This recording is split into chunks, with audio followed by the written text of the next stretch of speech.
മതമാണ് വലുത് എന്ന് പറയുന്നത് ഇതേ ഷാജി തന്നെയാണ്. ഇനി നിങ്ങൾ പറയും ഇതിലെവിടെയാണ് ഈ പറയുന്ന മതേതരത്വം ഇരിക്കുന്നതെന്നാണ് ഞാൻ ചോദിക്കുക. എവിടെയാണ് ഒളിപ്പിച്ചു വെച്ചിരിക്കുന്നത്? ഇനി നമ്മൾ എന്ത് ചെയ്യുമല്ലയ്യ? നീ ഒന്നും ചെയ്യണ്ട, ചെയ്തു. പഹൽഗാം അറ്റാക്ക് നടന്നപ്പോൾ ഞാനും കണ്ടിട്ടുള്ള കാര്യമാണത്. അത് ബീഹാർ ഇലക്ഷൻ മുന്നിൽ കണ്ട് നടത്തിയ ഒരു ഇൻസൈഡർ ഓപ്പറേഷൻ ആണ് എന്ന് ഇവിടെ പറയണമെന്നുണ്ടെങ്കിൽ ഇതിന് എത്രമാത്രം ഉളുപ്പില്ലായ്മ വേണമെന്നാണ് ഞാൻ ചോദിക്കുന്നത്. ഇവിടുത്തെ ഈ കോൺഗ്രസ്സുകാരോട് എല്ലാവരോടും കൂടിയാണ് ഞാൻ ചോദിക്കുന്നത്. ഈ ബാറ്ററി സേവം പടർന്നു പന്തലിക്കും. പിന്നെ ഈ ഹൈ റേഞ്ചിലെ ആനക്കാട്ടിൽ ഈ പച്ചൻ ഈ ഞാനാ, മനസ്സിലായില്ലേ?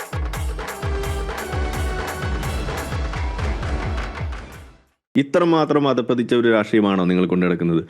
ഇത്രയും വലിയ ഒരു പ്രതിപക്ഷ നേതാവിന് തിരിച്ചറിയാൻ കഴിയുന്നില്ല എന്ന് പറയുമ്പോൾ, എന്നിട്ട് അതിനെക്കുറിച്ച് മണ്ടത്തരമാണെന്ന് നമ്മൾ പറയുമ്പോൾ, അത് മുത്തച്ഛൻ വലിയ രാജ്യസ്നേഹിയായിരുന്നു അതുകൊണ്ട് അതൊക്കെ അനുവദിക്കണം എന്ന് പറഞ്ഞു കഴിഞ്ഞാൽ അത് ഇച്ചിരി പാടാണെന്ന് തന്നെയാണ് എനിക്ക് പറയാനുള്ളത്. കാരണം ഇങ്ങനെ ഈ മുതുമുത്തച്ഛൻ ഇങ്ങനെ പോയി ഇത് ഈ ഫാമിലിയിൽ തളച്ചിടപ്പെടുന്നു എന്നൊരു വലിയ പ്രശ്നം ഇത് നിങ്ങളെക്കാൾ കൂടുതൽ തിരിച്ചറിഞ്ഞ വ്യക്തി എനിക്ക് തോന്നുന്നു രാഹുൽ ഗാന്ധിയെ. അപ്പൊ അത് എനിക്ക് തോന്നുന്നു ഈ ഘട്ടത്തിൽ നമ്മൾ രാഹുൽ ഗാന്ധിയെ അഭിനന്ദിക്കാൻ വേണ്ടെന്നാണ് എനിക്ക് തോന്നുന്നത്. കാരണം അദ്ദേഹം കല്യാണം കഴിക്കാതെ നടക്കുന്നതിന്റെ കാരണം ഒരു കുട്ടി ഉണ്ടാകാതെ നോക്കുക എന്നതായിരിക്കണമെന്നാണ് എനിക്കിപ്പോ തോന്നുന്നത്. അയ്യോ അങ്ങനെ പറയരുത് പ്ലീസ്. ശ്രീ ആരിഫ് ഹുസൈൻ, ഇതെങ്ങനെയാണ് ഭീകരവാദികളെയും മുസ്ലിങ്ങളെയും തമ്മിൽ ബന്ധപ്പെടുത്തി ഒരു നറേറ്റീവ് ഉണ്ടാക്കുന്നത്? ഇതിലെന്തിനാണ് കോൺഗ്രസ് ഇത്ര വേർപ്പൊഴുക്കുന്നത്? ഇത് കാലങ്ങളായിട്ട് നമ്മൾ പറയുന്നൊരു വിഷയമാണ്. അതായത് ഇവിടെ തീവ്രവാദത്തെ കുറിച്ചും തീവ്രവാദികളെ കുറിച്ചും പറയുമ്പോൾ അവിടെ ഉടനെ തന്നെ ഈ പറയുന്ന വിശ്വാസികളെ കൊണ്ടുവച്ചുകൊണ്ട് അതിനെ അങ്ങനെ പറയരുത്, അത് വിശ്വാസികൾക്ക് വേദനയാകും എന്ന് പറയുന്ന ഒരു നിലപാട്, അത് സത്യത്തിൽ എത്രമാത്രം ഡാമേജിങ് ആണ്, അത് വളരെ കുഴപ്പം പിടിച്ചൊരു നിലപാടാണെന്ന് നമ്മൾ പണ്ടേ പറയാറുണ്ട്. ഇവിടെ നമ്മളത് ആവർത്തിക്കുന്നതാണ് ഇപ്പോൾ വീണ്ടും കാണുന്നത്. ഞാൻ ആ വീഡിയോ മുഴുവൻ കണ്ടിരുന്നു. അപ്പോൾ അതിലൊരു ചെറിയൊരു ഷോർട്സ് കണ്ടാണ് ഞാനത് ആ വീഡിയോ പരിചയപ്പെടുന്നത്. പിന്നീട് അത് മുഴുവൻ ഇരുന്ന് കാണേണ്ടി വരികയാണ് ചെയ്തത്. കാരണം നമ്മൾ എന്താണോ ഇവിടെ പറയുന്നത് ആ സംഗതികൾ അതേപോലെ തന്നെയാണ് ഇവിടെ ഇദ്ദേഹവും പറയുന്നതായിട്ട് അല്ലെങ്കിൽ ആ വെളിപ്പെടുത്തലുകളായിട്ട് പുറത്തേക്ക് വന്നിട്ടുള്ള കാര്യം എന്നാണ് ഞാൻ മനസ്സിലാക്കുന്നത്. ഇത് വടി കൊടുത്ത് അടി വാങ്ങുന്ന പരിപാടിയാണല്ലോ ബാബു. പ്രധാനമായിട്ട് ഇപ്പൊ ഈ ജാതി വ്യവസ്ഥിതിയുമായി കണക്ട് ചെയ്തുകൊണ്ട് പറയുന്ന കാര്യങ്ങൾ, ആ ഒരു വളരെ കൂടിയ തരത്തിലുള്ള ഒരു ജാതി ഐഡന്റിറ്റി പൊളിറ്റിക്സ് ഇതിനകത്ത് കുത്തിത്തിരിക്കുന്നത് കാണുമ്പോൾ ഞാനിവിടെ എപ്പോഴും പറയാറുണ്ടല്ലോ, ഈ പോപ്പുലർ ഫ്രണ്ടിന്റെ വിഷൻ 2047 ഡോക്യുമെന്റ്, അതിനകത്ത് എന്താണോ ആ തീവ്രവാദ കൂട്ടം എഴുതി വെച്ചിരിക്കുന്നത് അത് അതേപോലെയാണ് രാഹുൽ ഗാന്ധി പറഞ്ഞുകൊണ്ടിരിക്കുന്നത്, അല്ലെങ്കിൽ ഇവിടുത്തെ ഇടതുപക്ഷം പറഞ്ഞുകൊണ്ടിരിക്കുന്നത്. എന്നെ ശരിക്കൊന്ന് ശ്രദ്ധിച്ചേ, എന്റെ പെരുമാറ്റത്തിൽ എന്തെങ്കിലും പന്തികളുണ്ടോന്ന് ഒന്ന് നോക്കിക്കേ.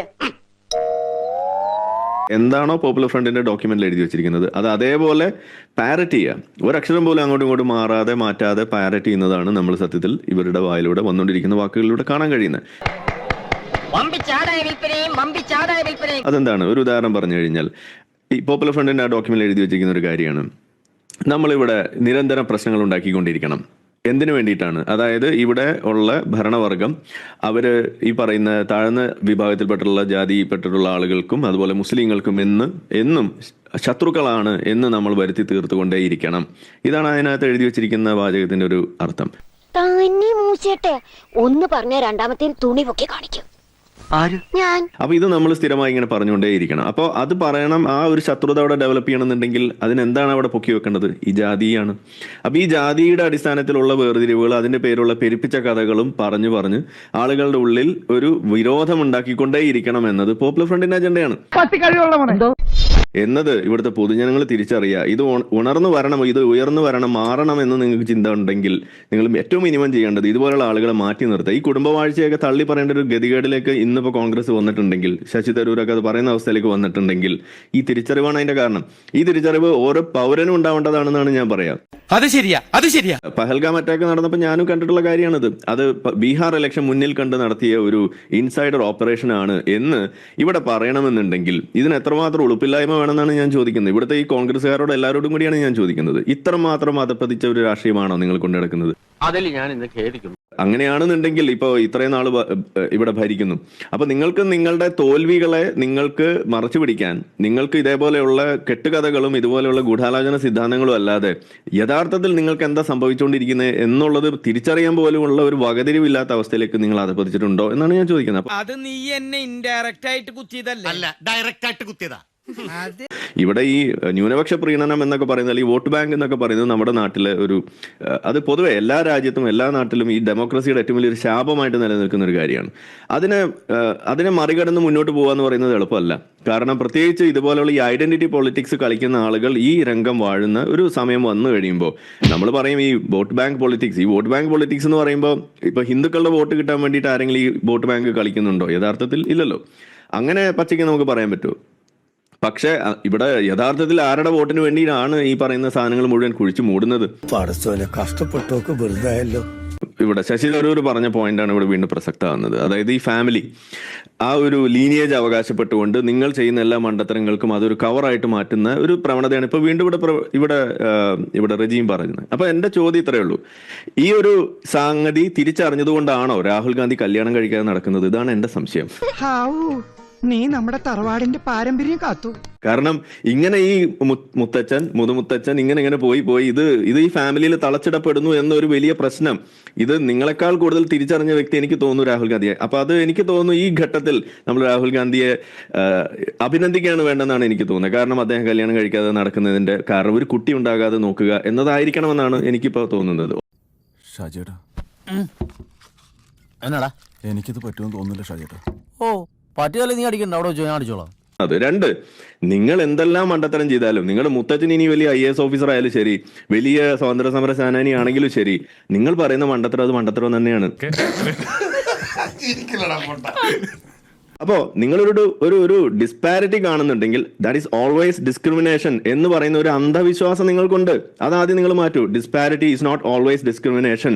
അവരുടെ ഇൻട്രസ്റ്റ്, അവരുടെ റീച്ച്, അവരുടെ എക്സ്പോഷർ, ഇതെല്ലാം അതിനകത്ത് ഘടകങ്ങളാണ്. ഇതൊന്നും മനസ്സിലാക്കാതെ ഒരു 5ാം ക്ലാസ്സിലെ കുട്ടിക്ക് പോലും പറയാൻ അറിയുന്ന മനസ്സിലാക്കാൻ കഴിയുന്ന ഒരു സാധനം ഈ പറയുന്ന ഇത്രയും വലിയ ഒരു പ്രതിപക്ഷ നേതാവിന് തിരിച്ചറിയാൻ കഴിയുന്നില്ല എന്ന് പറയുമ്പോൾ, എന്നിട്ട് അതിനെക്കുറിച്ച് മണ്ടത്തരമാണെന്ന് നമ്മൾ പറയുമ്പോൾ, അത് മുത്തച്ഛൻ വലിയ രാജ്യസ്നേഹിയായിരുന്നു അതുകൊണ്ട് അതൊക്കെ അനുവദിക്കണം എന്ന് പറഞ്ഞു കഴിഞ്ഞാൽ അത് ഇച്ചിരി പാടാണെന്ന് തന്നെയാണ് എനിക്ക് പറയാനുള്ളത്.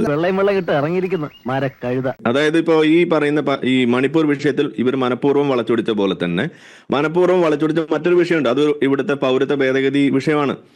അതായത് പൗരത്വ ഭേദഗതി വിഷയത്തിൽ മുസ്ലിങ്ങളെ പുറത്താക്കും എന്ന് പറയുന്ന ഒരു തെറ്റിദ്ധാരണ ഇവിടെ സൃഷ്ടിക്കുന്നതിൽ മുൻപന്തിയിൽ നിന്ന ആളുകളാണ് ഇവിടുത്തെ കോൺഗ്രസ്. ഇവിടെ ഏതെങ്കിലും മുസ്ലിമിനെ ഇവിടുന്ന് പുറത്താക്കിയോ?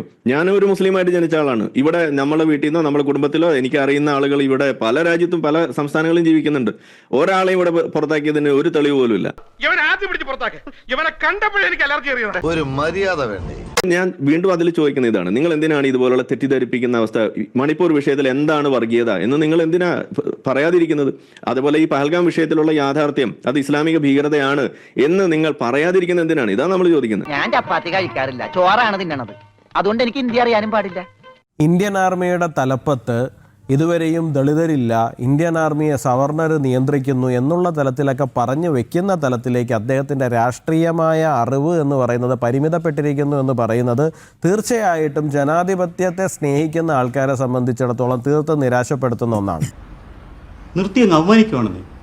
ഒരു തിരഞ്ഞെടുപ്പ് സമയത്ത് തിരഞ്ഞെടുപ്പ് ജയിക്കുവാൻ വേണ്ടിയിട്ട് ഇന്ത്യൻ ആർമിയിലെ വരെ ജാതി എടുത്തിട്ട് ഇന്ത്യൻ ആർമിക്ക് അകത്ത് വരെ ഒരു ജാതി കലാപം ഉണ്ടാക്കുവാൻ വേണ്ടിയിട്ട് അദ്ദേഹം പരിശ്രമിക്കുന്നു എന്ന് പറയുമ്പോൾ തീർച്ചയായിട്ടും നിങ്ങൾ ഇന്ന് കൊടുത്തിരിക്കുന്ന ഹെഡ്ലൈൻ എന്ന് പറയുന്നത് ഇന്ത്യൻ നാഷണൽ കോൺഗ്രസ് എന്നുള്ളത് ഇന്ത്യൻ ആൻറ്റി നാഷണൽ കോൺഗ്രസ് ആകുന്നു എന്ന് പറയുന്നത് അത് അക്ഷരം പ്രതി ശരിയാകുന്നു എന്നുള്ള കാര്യം നമുക്ക് സമ്മതിക്കേണ്ടി വരും.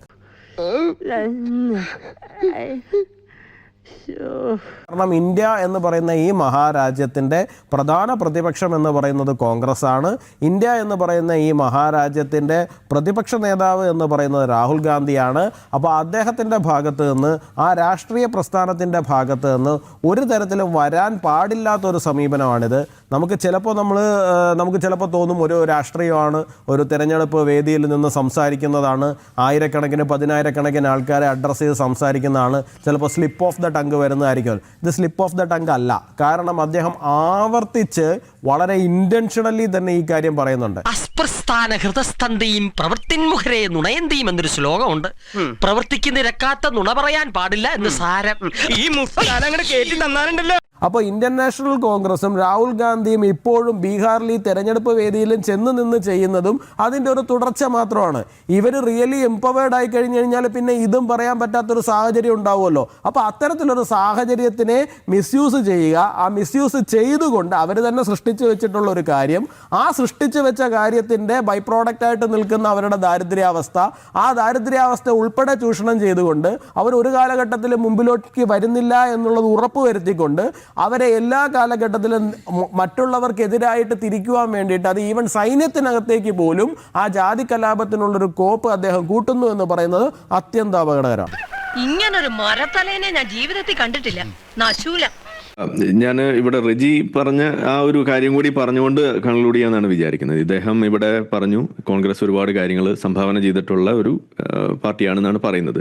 അങ്ങനെയുള്ള ഒരു പാർട്ടി സ്വാതന്ത്ര്യം ലഭിച്ചു കഴിയുമ്പോൾ അത് പിരിച്ചുവിടണം എന്ന് പറഞ്ഞത് ഗാന്ധി തന്നെയാണ്. അപ്പൊ അതെന്തിനായിരിക്കും കൂടി ഒന്ന് അദ്ദേഹം പറയണം.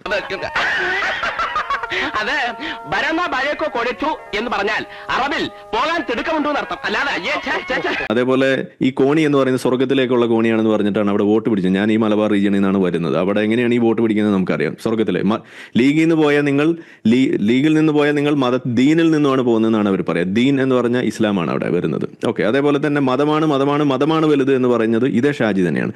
ഇനി നിങ്ങൾ പറയും ഇതിലെവിടെയാണ് ഈ പറയുന്ന മതേതരത്വം ഇരിക്കുന്നതെന്നാണ് ഞാൻ ചോദിക്കുക. എവിടെയാണ് ഒളിപ്പിച്ചു വെച്ചിരിക്കുന്നതെന്നാണ്. ഇനി നമ്മൾ എന്ത് ചെയ്യുമല്ലയ്യ? നീ ഒന്നും ചെയ്യണ്ട, നാ ചെയ്തു. ഈ പറയുന്ന ഈ മുസ്ലിം ലീഗിന്റെ ഒരു പ്രാഥമിക അംഗത്വം എന്ന് പറയുന്നത് അത് മുസ്ലിമിന് മാത്രമാണ്. നിങ്ങൾക്കൊരു മുസ്ലിമിന്റെ ഒരു സ്ഥാനാർത്ഥിയായിട്ട് മുന്നോട്ട് പോയി ഒരു പ്രധാനമന്ത്രിയാകാനുള്ള സാധ്യത അത് മറ്റു മതത്തിൽപ്പെട്ടുള്ള ആളുകൾക്കുണ്ടോ എന്നുള്ളത് ഒന്ന് നിങ്ങൾ പറഞ്ഞു തരണം.